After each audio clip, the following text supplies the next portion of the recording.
Here I have Renault Captur and let me show you how to check the storage of your infotainment system. Let's begin. So all you need to do is find here and select the apps icon. It's located right here at the top of the list of the screen. Then let me scroll down to see the gear icon. The gear icon is of course the settings, so let's choose the settings. From the list of settings, we need to scroll down one more time and select the system. Now we need to choose the storage, so it's the third position from this list. And as you can see here, you've got the information about the storage on your infotainment system. In my case, I don't have any music and audio.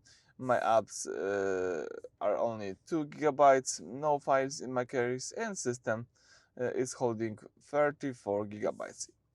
If you tap the system information, we've got info that system includes files to use and run Android version 12. Alright, so that's it for this video. Thank you for watching. Please subscribe to our channel and leave thumbs up.